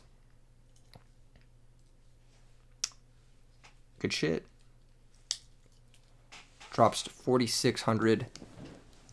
Caius kind of doing a number on poor Claw's sick little brew. I think there's another version of Gravekeeper that I really want to try that I've tried in the past and I've had a lot of fun with is like Visionary Spam. I think Gravekeeper's Visionary is a cool card. It's like just a fun card. It's like pretty good versus the top 3 most played decks, which is Vayu, Hero Beat, and Blackwings. So I do quite like Visionary. I think he's a fun card. And I think he's more than just a fun card, he's a good card. Which is, it's hard to say that for a lot of like fun cards in the format. There are a lot of fun good cards in Edison format, but there's some unfun good cards in Edison format, like Future Fusion, Dust Shoot. But yeah, I do really like Visionary. Cool card, and utilizing him is just like kind of a fun take on the format. This is going to be Destructotron getting another plus here. Does have to pay that 1,000 though. He doesn't have a Brain Research in play. Still a lot of life points lost. Oh, he's just going to solemn it. Interesting choice.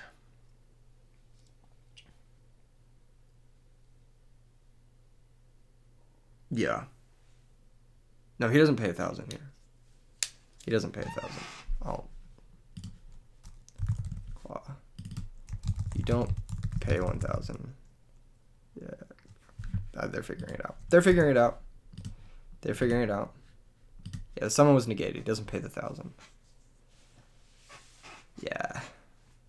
There you go. Cool. They caught it. Cool. Moving on. Treeborn comes out. Destructotron. Cool card. Really cool card art.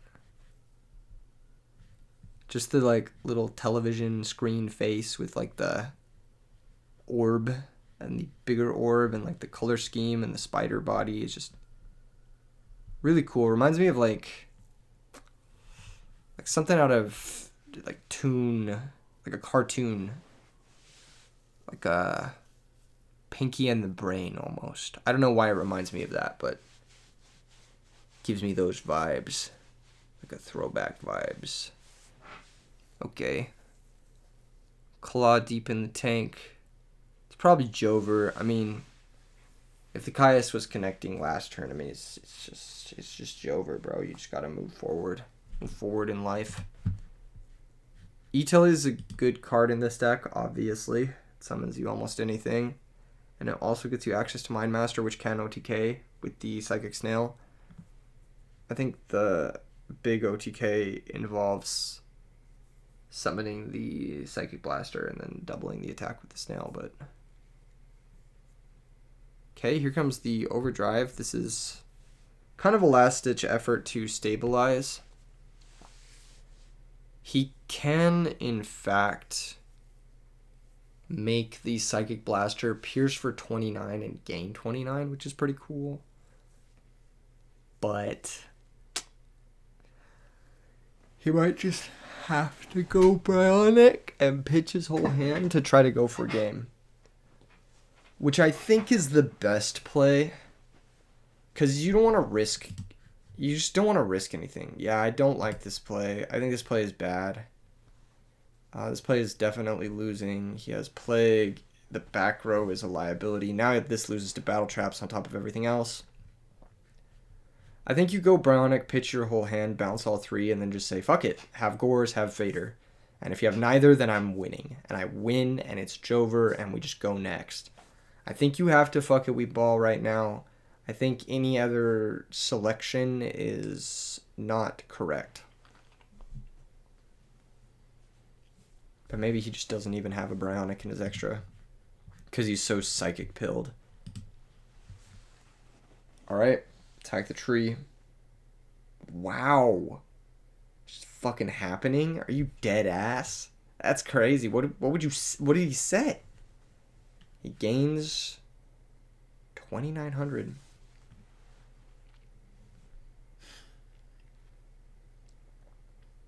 That's a massive life swing.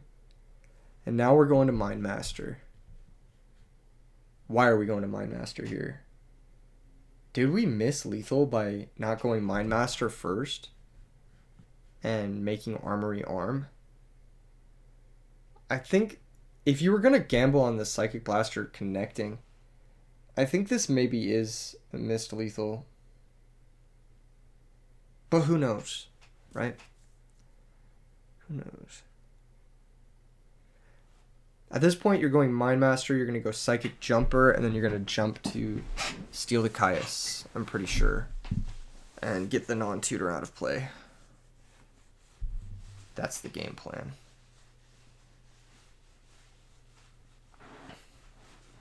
That was pretty strong. This Psychic deck is cool. I don't know how good it is, but it's really cool. And I like the way these cards look. Like, I really like the Hyper Psychic Blaster art. He looks fucking badass. I like the Destructotron. And obviously like the Teleporter and the other cards look really cool. They have a cool color scheme. It's a very classic Yu-Gi-Oh feeling. Yeah, we're going Jumper for sure. There's no reason you're not going Jumper here. Then you jump him the Mind Master, I'm pretty sure, because it's the least useful. Having a one-star tutor. Yep, there it is. Just pays 1,000 and gives him the guy. I should have maybe more ways of dealing with resolved dudes. Maybe phase 2, he can make Thought Ruler to play around brain control. Oh, he's going Stardust. Yikes. I would have gone Thought Ruler, but this is fine. I would have gone Thought Ruler.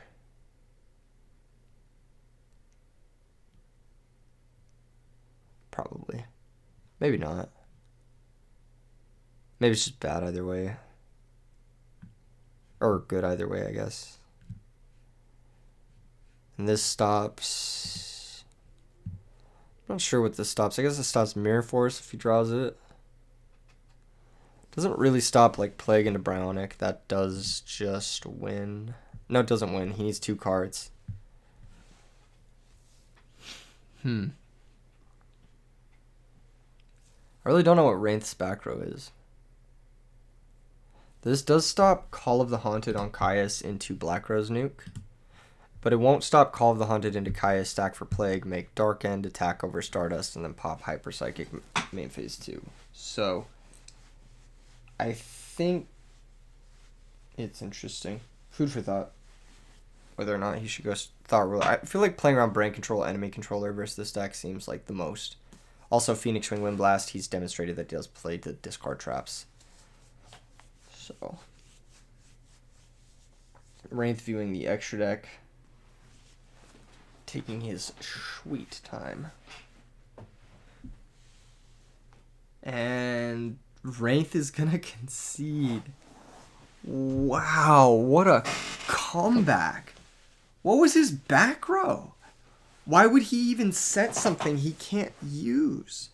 When he has Heavy Storm or not Heavy Storm, Treeborn Frog in the grave. I said Heavy Storm because I assumed he set Heavy Storm or like Space Typhoon or something like that. But like, why would you... I guess you would set Space Typhoon to stop like the field spell comeback. But then he ended up having like E-Telly. It must have been Space Typhoon. That's the only thing that makes sense that you would set that you couldn't use there. Actually crazy.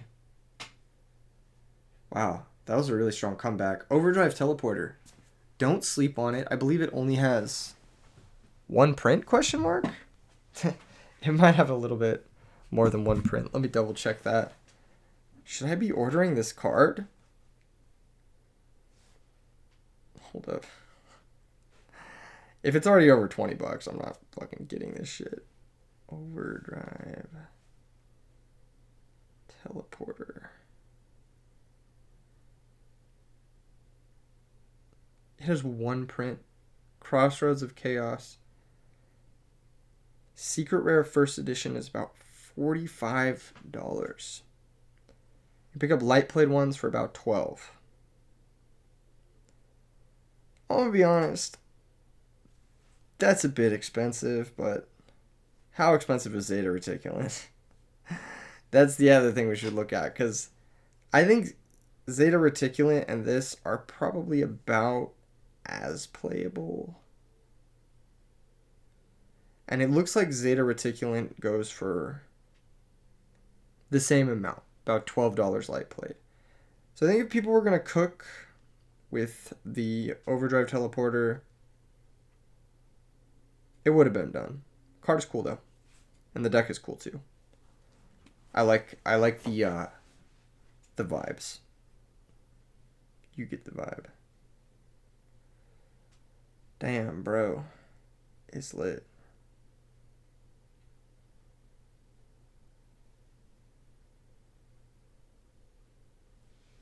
Okay.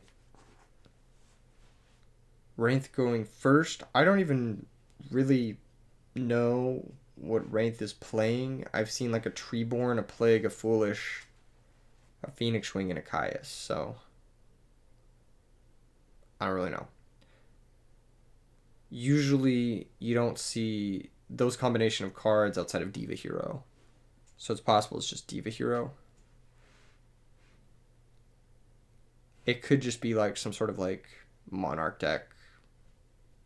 Good stuff. With like Foolish Plague. Dark Greffer. Mally, maybe? Perhaps. Yeah, it could be like a Teledad deck. That wouldn't be the weirdest thing.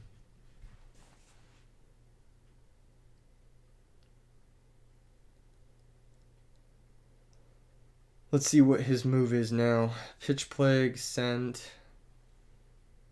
Evil Guy. Okay, yeah, Diva Hero. Looking like Diva Hero. Interesting choice not to send Malicious. Very interesting choice. That means he has Malicious in hand. Mind Control on the Greffer. This is what he hit me with too, taking my Breaker the Magical Warrior. This card is fucked up good. I hate it, but just gotta live with it, you know? That's the format.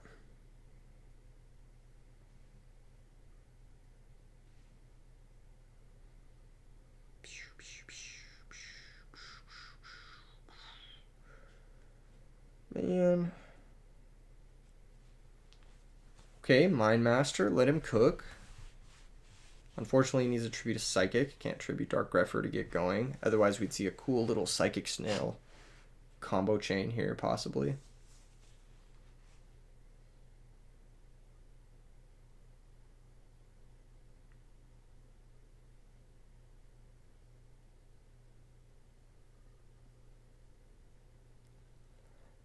Possibly not. What is he thinking about? Just go Android. Do you have other plays? He's kind of just said fuck it into back row this whole sequence, and it's worked out every single time for him. So why not now? Like, what's the wait? There's the Android.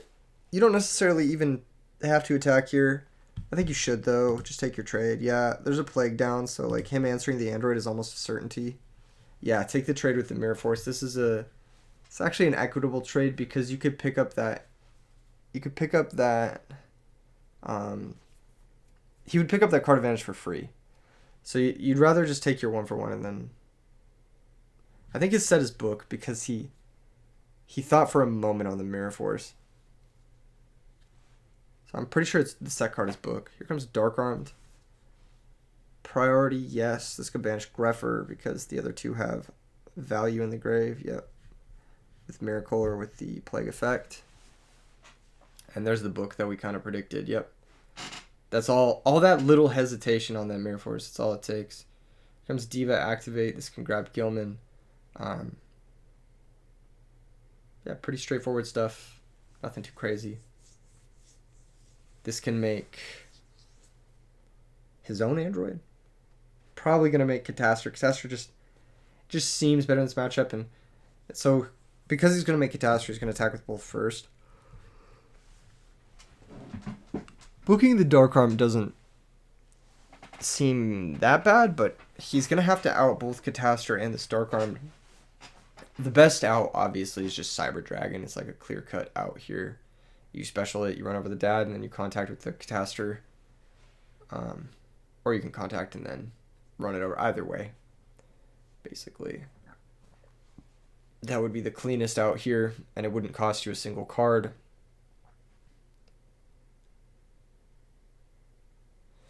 I think Claw is losing this game, but he was losing last game, and he surprised me, so maybe he's able to put together a crazy overdrive teleporter combination attack.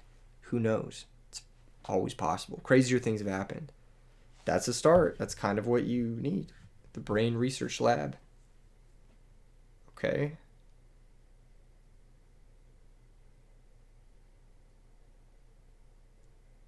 Now what?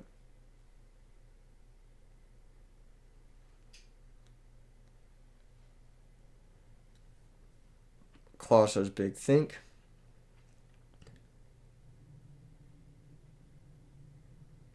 Very, very tense situation for him. I definitely would have done the Brown, I think, last game. I wonder if I would have lost for it. It's possible I would have. Maybe he just knows something that I don't.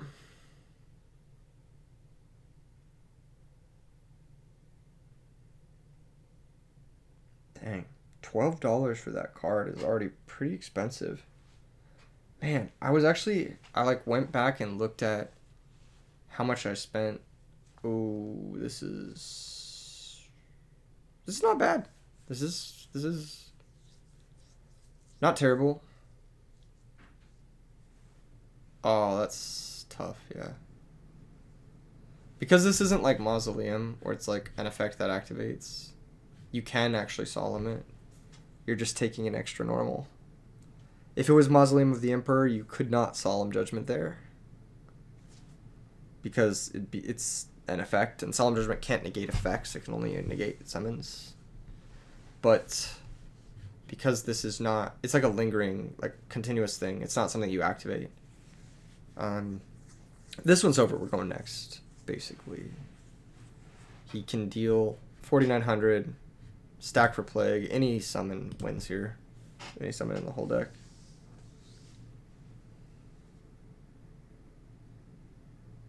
But it wins through Gores because the Brain Research Lab is still in play.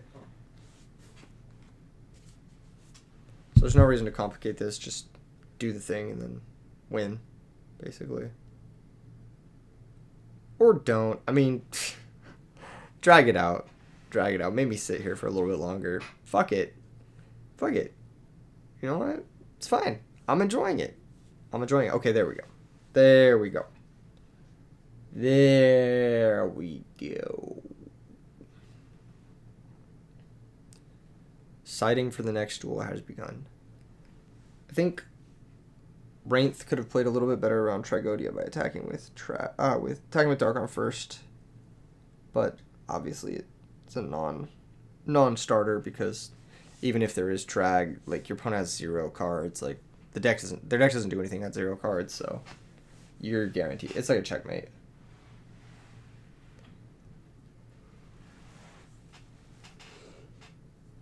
Okay, sideboarding. We learned a little bit more about Wraith's deck. I'm not sure what Claw's going to switch up for the sideboarding, but maybe he has some sauce that we don't know about. Who knows? Some anti-DV hero sauce. Pulling the Rug's one of the best cards in this matchup. Royal Oppression's also decent. Maybe he can set up something like Android Royal Oppression, which is actually a really annoying force to deal with because it basically means all your Royal Oppression activations only cost 200 instead of 800, and that's much more manageable. T-set is not ideal versus the Evil Guy Caius deck, but Wraith did not open Evil Guy Caius, so alas, here we are. Wraith also not showcasing Malicious at any point, although probably does have Malicious in deck. Maybe side it out the Malicious. Do people ever side it out? That seems crazy. That just seems crazy.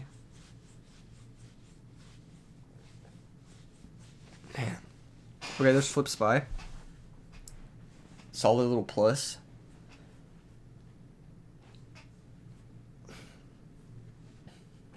Is a solid little plus what it takes? Wraith is thinking, but you don't want to activate anything until you... Yeah, you want to ask priority. Nice. Nice. That is smart. Now, if you're Claw, I think you do activate... I think you just fuck it, hit the monster. Either that or, depending on your hand, you might want to hit one of the back row and just force it. That being said, post-board is very likely both his back row are chainable. So, I would just hit the monster. Yeah. It could be a Snowman Eater. So there's like a chance that like hitting the monster here. Yep, there it is, Snowman Eater. You just take your plus and you go up your life. You got these 2 back row you're still looking at, but you're just up cards, you're up position.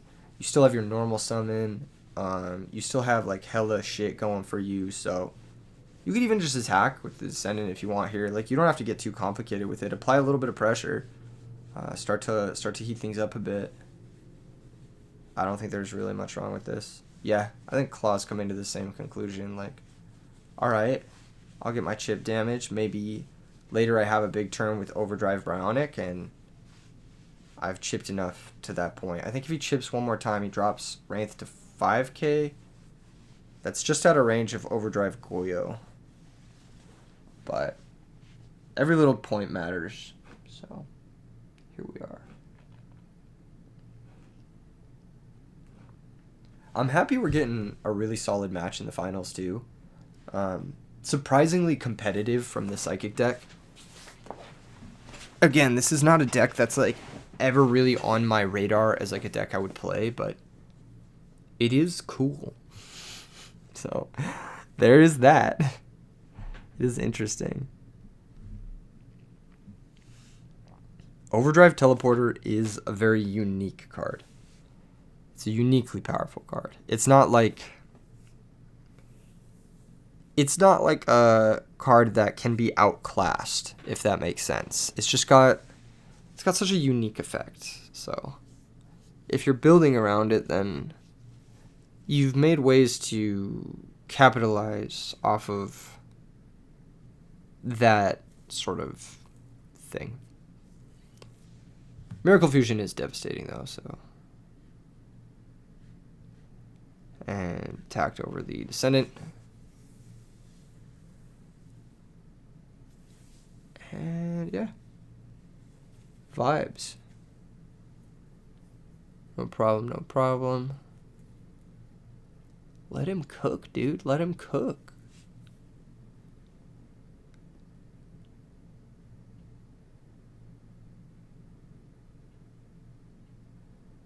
Dude, so much thonking just to pass the turn. I'm a sleepy boy. It's 3:30 a.m. I want to go to bed. They're playing pretty slow. They're playing methodical, but they're playing pretty slow. And it's definitely starting to affect me. My first 2 matches were also really long too, so this is a fucking marathon of a video. This is a full-length movie. You guys are getting, like, honestly, blockbuster content. If you don't want to become a member, like, I don't know if anything will ever convince you after this 2-hour-long Psychics, Gravekeepers fucking craziness.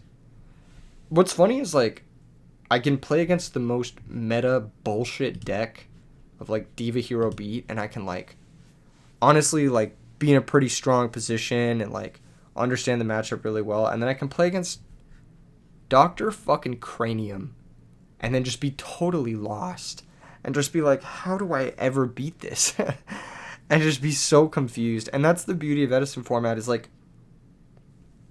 you can play against the meta deck and you can understand the matchup and you can have a plan for the matchup. And then you can get blindsided by, like, fucking Nettles Turbo or something. Like, just some crazy nonsense and just be like, that happens. That's the format. It's super deep. You can pretty much play whatever you want to a certain level, and nothing's really stopping people from doing that. So I was so surprised to see the lack of diversity. I mean, lack of diversity in quotation marks. This is still a very diverse pie chart. But I was so surprised to see the lack of diversity in specifically RBET rulers, because I feel like the best players are the ones who are brewing the decks. Like, out of the 15 Blackwing players, only one of them topped. And it's just like, pardon me, I had to cough. It's just like, do you really expect to be the one Blackwing guy who beats everyone who's preparing for your deck? Do you really expect that? You might as well show up with fucking Destructotron at that point. You know what I mean? If you're not even the best Blackwing player in the room, like, what is your goal? Is your goal to win the tournament, or is your goal to just, I don't know, play Blackwings for the weekend and maybe get a consistent 4-3 finish or something? Like, I don't get it. I don't get it. If I was going to play in a tournament like RBET Rulers too, like, I would definitely show up with something fresh. But I always try to play fresh things, and maybe that's like a weakness of mine as a player. I don't always stick to what works just because I want to switch things up and, like, have a good time. So that's probably just a weakness of me as a player. But I still think, like, I know the format is deeper than this, what this is showing. I know that there are even, like, very quote-unquote common decks that we're not seeing in this pie chart, like Lightsworn, for example. Like, if you had told me a year ago that there would be a premier event that 0 people entered with Lightsworn, I would not believe you. I would be like, you're memeing. That's not a real thing that you are saying. I'd be like, you've gathered the wrong data. And here we are today where it's like, yeah, 0 players enter with Lightsworn. Why? I don't know. It's not like the deck is bad. It literally just got 4th place at YCS Richmond, Ultimate Time Wizard. It's just, I think people, they get in their own heads sometimes, and they forget that doing something new and fresh is actually an advantage a lot of the time, because nobody's going to be prepared for you. Like I said, my list was very prepared for the top meta decks, and then I run into some random shit, and it's like, there's no way in hell I'm prepared for the fucking Overdrive, anti-field spell, psychic deck. You know what I mean? Like, I'm not prepared for that. Here comes the Hyper Psychic Blaster. This is an interesting choice. But Claw's doing a great job of holding cards here, and he's going to gain some life points back as well. Oh my gosh, that is a huge swing. That's a 6,000 life point swing. That is insane. That's actually massive. I mean, the Brain Research Lab is a bit of a liability. That is another 3,000 points of burn, so he does need to gain here to not just straight up die, but let him cook. That's all I'm saying. Just let him cook. This card is so sweet. I wonder how much money this card is worth. It's probably very cheap. This card is probably like way cheaper than the guy who summons him, the Overdrive Teleporter. Let's check him out. TCG Player. Hyper Psychic Blaster. Dude, why can I not type?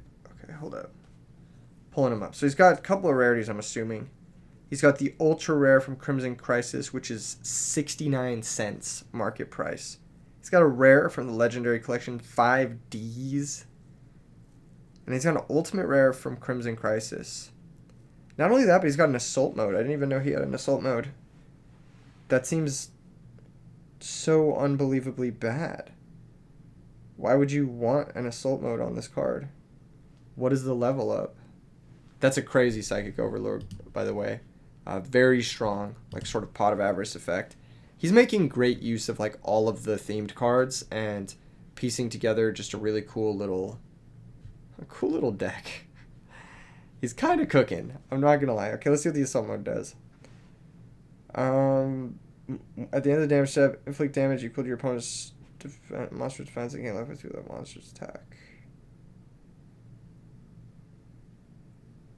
Oh, this card's ass. It's literally just this guy, but with 500 more attack. That's so silly. The art does go hard, though. I can't lie. The assault mode art looks fucking badass. He's like all posed up and shit. He's like got a darker color, too.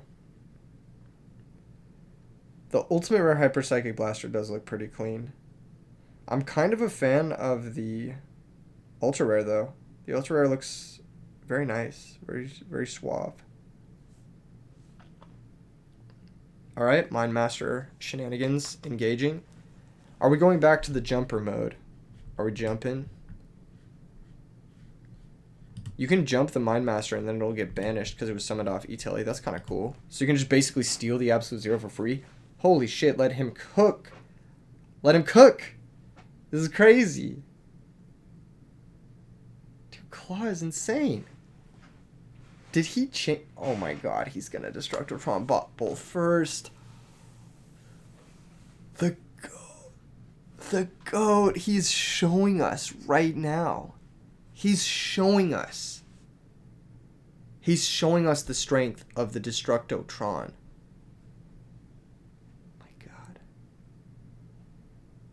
This deck is so based. It's not good, but it's so based. What the fuck? I'm sorry. It's just too based. Psychic Overlord. How much does that card cost? Overload. Why is everything over something, but it's an over different word? Oh, this bitch comes in Ultimate Rare too, right? It does. Holy shit. What the fuck?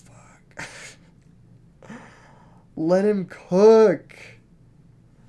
Let him cook. Oh my god, he blew up Judgment and Return with Destructotron. Dude, this guy's a legend. This guy's so fucking cool. Oh man, I'm so happy I'm watching this right now. Holy shit, this is so cool. Give him the Mind Master. Take the 0. Dude, I gotta take a screenshot of this. That is insane. That is fucking insane. Never let your memes become dreams. Holy shit. What a game shot, dude. What a fucking game shot.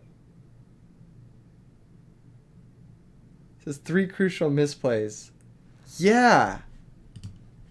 Yeah, maybe. Maybe. I love how Claw's telling him cool deck. Bro, look at your own. Your deck is fucking based. This is so based. Holy shit. Oh, man. Says the fact that Destructo isn't once per turn literally sucks. Yeah. Yeah, that shit is insane, right? God damn, let him cook. Thank you guys for tuning in. Epic video. See you guys in the next one. Peace.